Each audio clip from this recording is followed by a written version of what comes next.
Hello, and welcome to another fun episode. Yes, you did read the video title correctly. It is not a typo. A couple of weeks ago, our local grocery chain Woolworths launched a brand new promotion called Aussie Heroes to celebrate some of the nation's most amazing Olympic and Paralympic athletes.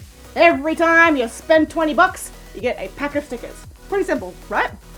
Well, that was until they started putting up banners featuring their brand new mascots. Immediately looking at them, I could tell that something was special, and there was a high possibility that the artists themselves could be a member of our furry fandom. They're very different from the mascots that we were used to. Like, it literally looks like they've jumped straight out of an episode of Vista. So, naturally, furries have gone completely crazy for them.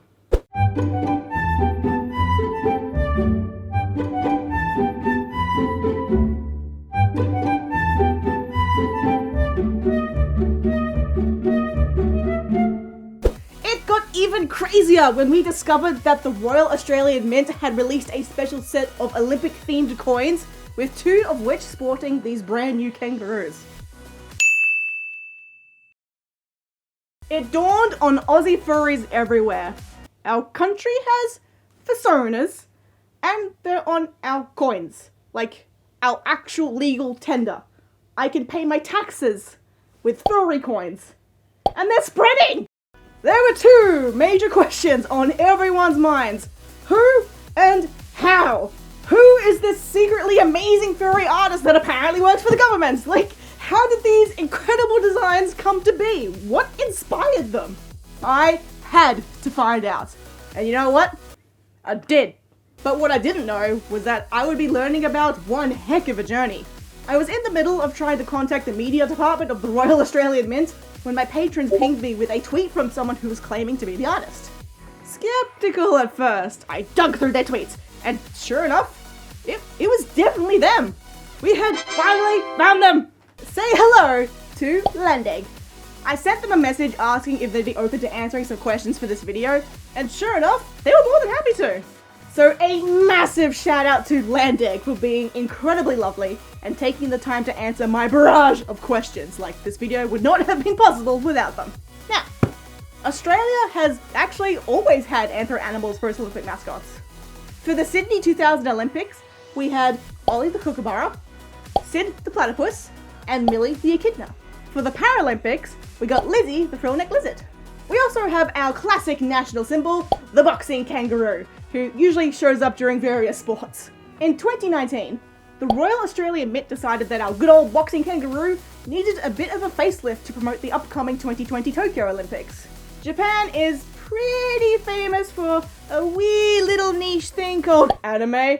I don't know, you might have heard of it, maybe you haven't. So they began hunting for an artist who knew how to draw in an anime style. Through friends of friends who worked there, the job prospect made its way to Landeg. While artwork isn't actually their main day job, Landeg has been drawing for pretty much their entire life and has always wanted to make comics ever since they were younger. They've been taking their work seriously for the past 5-ish years now by selling it through things like prints and charms, both online and physically at conventions.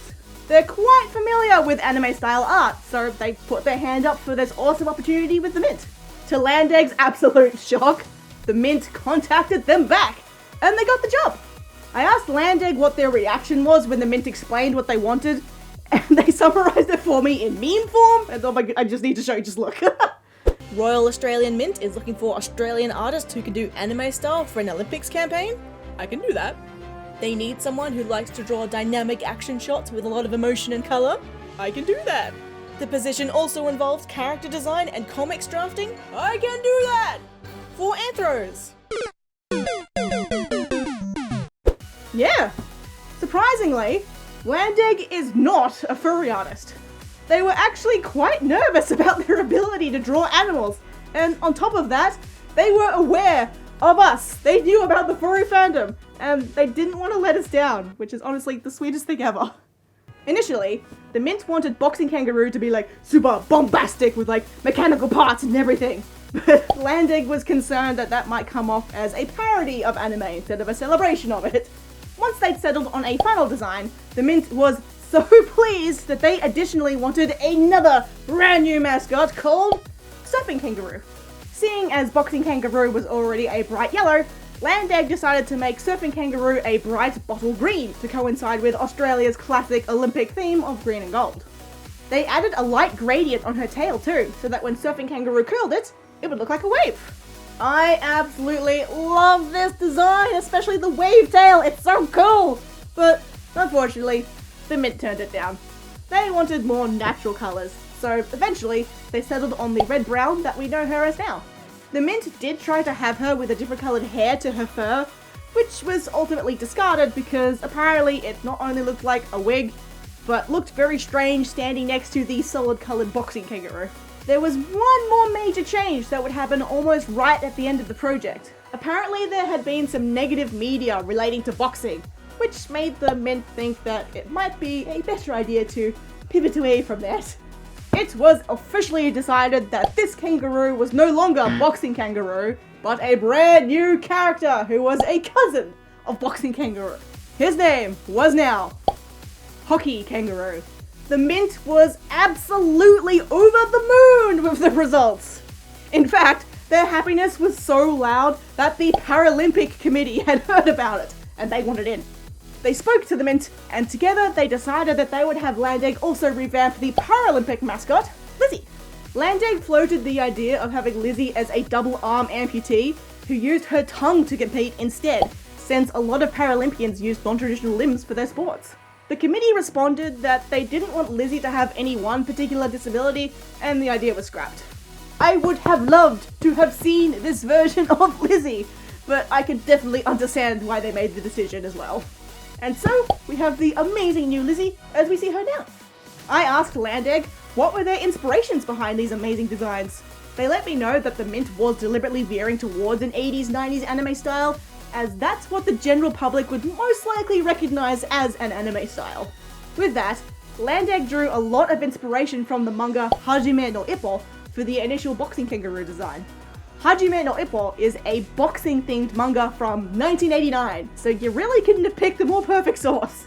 For Surfing Kangaroo and Lizzie, they went for more retro shoujo inspirations, such as Sailor Moon. Landeg mentions that this especially came out in Lizzie, because her long legs and tail reminded them of shoujo-style hair. So the overall inspirations they had were a variety of sports-themed anime, and even existing anthro kangaroo art. As for those incredibly dynamic poses that we see these guys in, Landeg's main inspiration for that was actual photos of Olympians and Paralympians.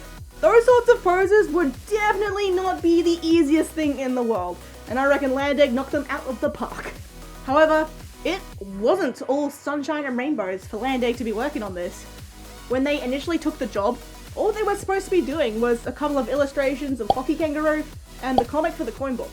As the Mint loved what they did more and more, they wanted more and more. We got Surfing Kangaroo, we got the comic for Surfing Kangaroo, we got a comic for both of the kangaroos, we got fully coloured pieces of them participating in all of the Olympic events, all of them. Then the Lizzie design, which then led to fully coloured art of Lizzie participating in every single Paralympic event. Landeg was already feeling overwhelmed enough when the Mint tried to get them to do art for the Winter Olympics as well. And at that point, Landeg had to say no.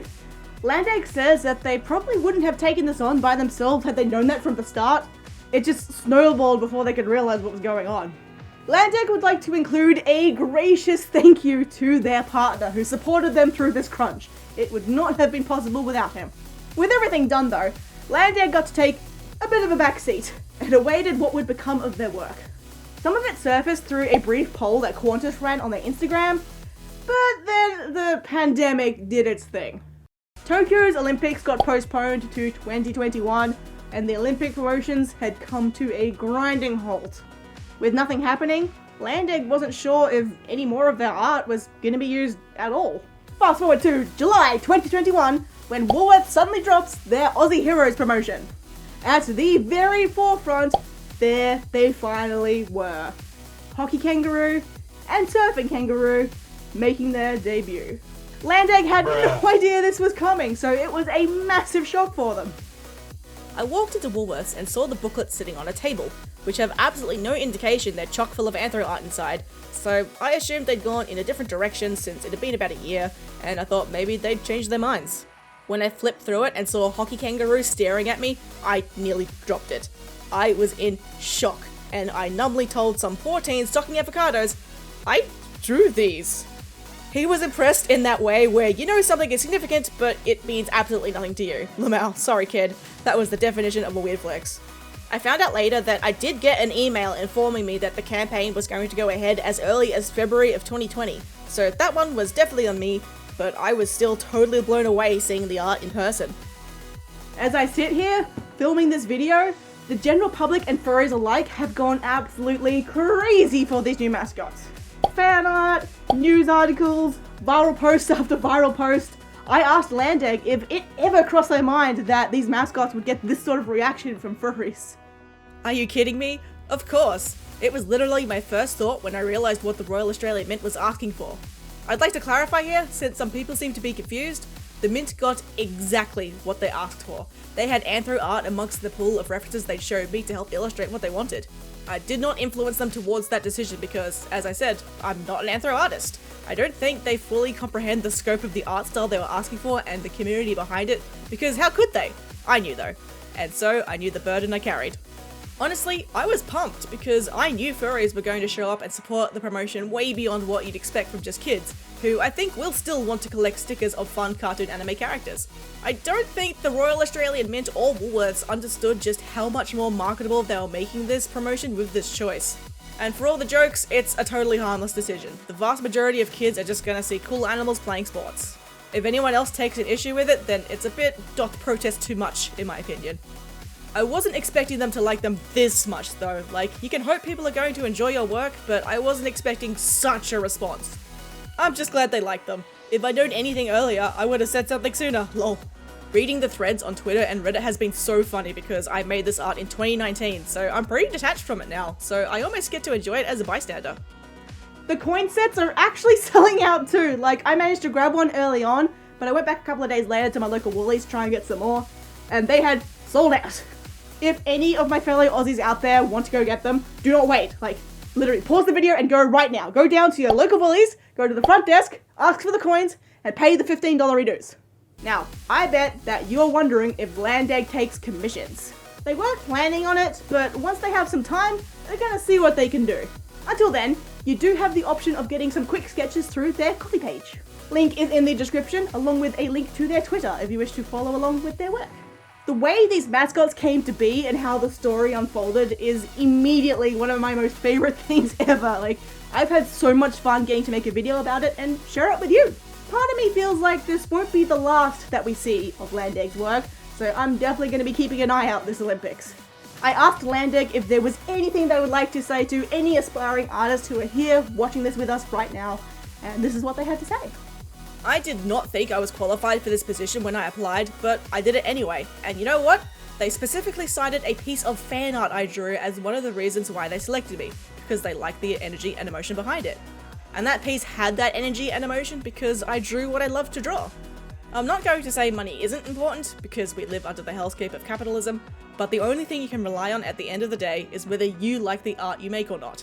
Between algorithms and time zones and the rapid turnover of popular fandoms, you can wear yourself down by drawing things you don't care about just because you think they'll be popular or profitable, and still fail. Maintaining your passion for art is just as important as stretching to avoid RSI, so find out whatever that means to you, no matter how niche it is, and draw what makes you happy. Very, very well said. Thank you, Landeg, and thanks again for making this video possible. Don't forget to leave me all your thoughts and things in the comments below, like, what do you think of the designs? Who's your favorites?